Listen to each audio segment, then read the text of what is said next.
Daddy saw Mama while he was on the Greyhound bus waiting to get to Jacksonville, and the Greyhound bus picked Mother up in Lake Park. They had a love for one another, but they had a love for God. Whenever she became ill, she fought it for as long as she could. And then she called me one day and she said, "Brenda, I'm ready for hospice." She loved her hospice nurses dearly, and they actually became family to her. She felt like they were just like the rest of her children. The hospice concept was so new and people were afraid of it. We had to be taught to learn to communicate with our patients and just the community, to get some community support, to back us up for fundraising or whatever we did, whatever we need, just to let us in their homes. We did our training at South Georgia Medical Center, and then we started working out of a little closet in the hospital. in the basement. And then we moved up, I think, later on to a closet upstairs. In the 1980s, when our nurses started providing hospice care here in South Georgia, things were very different then. All handwritten nurses' notes, no cell phones, no computers. Everything was done with basic care during that time. One thing that has always transferred through the years, even though technology has advanced, is that hospice is very much a very personal, relational type of care for our nurses particularly. When you go into someone's home, it's an opportunity to know the patient and the family in a way that you don't know them in an acute care, healthcare setting. So that part of it is very unique to hospice when care takes place in the person's home.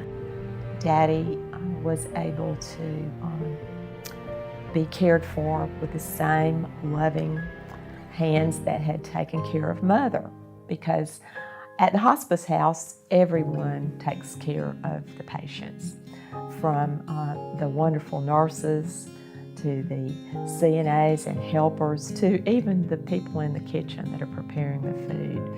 You just feel love from everyone. And as a volunteer, I found that there's so much to it. There's so much joy in visiting people and listening to their stories. Senior citizens that are at end of life, they have a lot to say. Sitting with patients was one of the most fulfilling things that I have ever done, and I enjoyed it immensely. To think that we started so humbly in the basement of South Georgia Medical Center with a borrowed typewriter and a loaned secondhand file cabinet, and now we care for up to 70 patients on any given day. It is quite an advancement in care, but the heart of hospice remains the same. The idea of hospice brought it back to making it a family affair, making things a little easier on the patient, on the person that was dying. We just had the opportunity to use hospice when Larry's mother became terminally ill, and we were able to bring her as one of the first residents of hospice, and they were all very loving and caring and really took care of her, and we couldn't have asked for a better experience. The family decision was that we wanted to make a donation to help the community with the hospice house. And after having done that, we realized that it was